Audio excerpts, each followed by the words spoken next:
जवान अपने मुंह से एक शब्द भी अपने दिल की बात बाहर नहीं निकाल सकता था। अंग्रेजों की इतनी क्रूरता थी। हमारे तमाम देश के नौजवान देश की आजादी पर कुर्बान हो गए।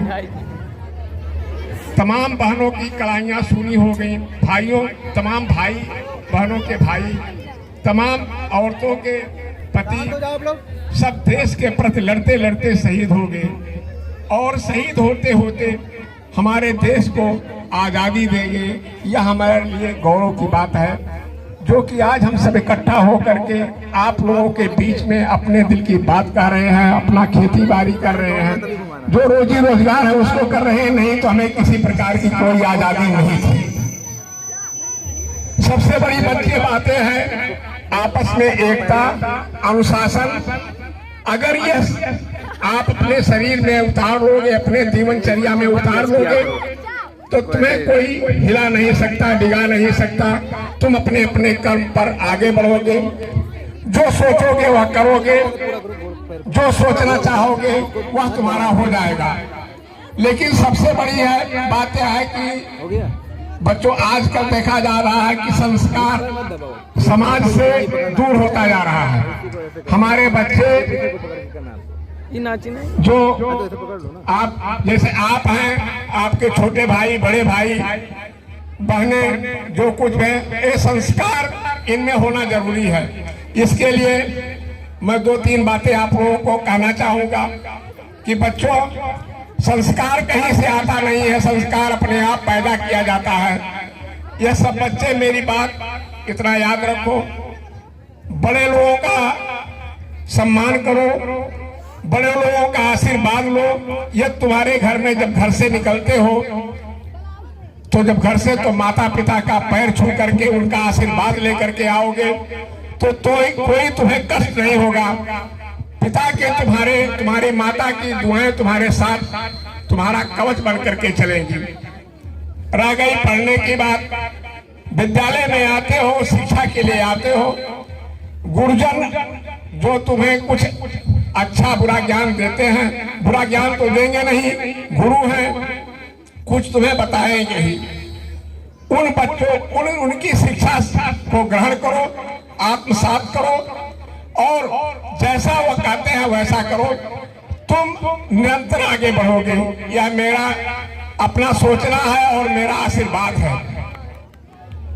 किसी भी प्रकार की कोई भी कठिनाई होती है बच्चों, अगर स्कूल संबंध आप लोग आते हो, मैं ये कहना नहीं चाहूंगा कि चाहे बच्चियां हो चाहे बच्चे हो, सब भाई बहन हो, तुम लोगों को अगर कोई कष्ट होता है तो वह कष्ट हमें होता है। विद्यालय के अध्यापक अगर तुमको 1 डंडा 2 डंडा मार देते हैं, बाहर खड़ा कर देते हैं, तुम्हारी अच्छाई के लिए करते हैं, ताकि यह अनुशासन अगर तुम रखोगे अपने शरीर में, तो तुम्हें कोई कुछ कह नहीं पाएगा, तुम्हारे परेशान नहीं कर पाएगा। अनुशासित होकर के आओ, जितनी देर विद्यालय में रहो, अनुशासित होकर के शिक्षा ग्रहण करो, और फिर अनुशासित होकर के बाहर निकलोगे तो तुम्हें देखने वाले ये कहेंगे कि फला स्कूल के बच्चे जा रहे हैं, कितने अनुशासित हैं। बोलना, चालना, चलना फिरना, गांव की बात अलग है, लेकिन अगर रोड पर जाते हो तो तमाम बच्चों को मैं देखता हूँ, कहता नहीं हूँ, कभी कभी डांट भी देता हूँ। बच्चे हमेशा अनुशासित होकर के रहो। अनुशासन ही सबसे बड़ी पूंजी है, समझ लो। कहीं भी बाहर जाओगे, जैसे बाहर कोई कमाने बच्चा जाता है, आज हम दे रहे हैं, हमारे यहाँ जैसे तमाम बच्चे हैं पढ़ लिख नहीं पाते हैं, घर की मजबूरी होती है, कमजोरी होती है, बाहर जाते हैं पढ़ने के लिए, नौकरी करने के लिए जाते हैं। तो वहां पर जाते हैं तो मैं जानता हूं जितनी कठिनाई से वह पैसा कमाते हैं। वो अपने माँ बाप या बुजुर्गों से पूछ लो जो बाहर काम कर रहे हैं, उनसे पूछ सकते हो कि पिताजी, पापा, मम्मी कितनी मेहनत से आप काम करते हो। जो काम करके वो पैसा कमाते हैं उसका आप लोग सदुपयोग करें। आज 15 अगस्त के दिन इसी संकल्प के साथ मेरा आशीर्वाद है कि आप लोग उनके कब कमाए हुए, उनके किए हुए कामों को देखते हुए आप लोग उनके जो पैसा खर्च करते हैं आपके शरीर पर, उसको जाया मत करो। अगर आज जाया करोगे, जितने मैंने कल देखा है, पीछे भी देखा है और आगे भी देख रहा हूँ, तमाम लोग ऐसे लोग हैं, हमने भी देखा है, आप लोग भी देख रहे हो। अगर कुछ मेहनत से करोगे तो हमेशा सफलता तुम्हारे साथ रहेगी, कोई तुम्हें पीछे नहीं छोड़ सकता है। मैं नहीं कहता हूँ कि पढ़ने के बाद नौकरी ही करो, कहीं भी कोई भी काम करोगे, नौकरी करोगे या कोई रोजगार करोगे या कहीं मजदूरी, जिसके भाग्य में जो लिखा होगा वो करेगा, लेकिन इसके साथ भाग्य बनाया भी जाता है। अगर चोरी करोगे तो मैं नहीं है कि हमारे भाग्य में लिखा होगा तो चोरी हम करते रहेंगे, ऐसे ही पार हो जाएगा मेरा, नहीं। अगर चोरी करोगे तो उसका फल तुम्हें बुरा मिलेगा, अच्छा काम करोगे तो तुम्हें अच्छा फल मिलेगा।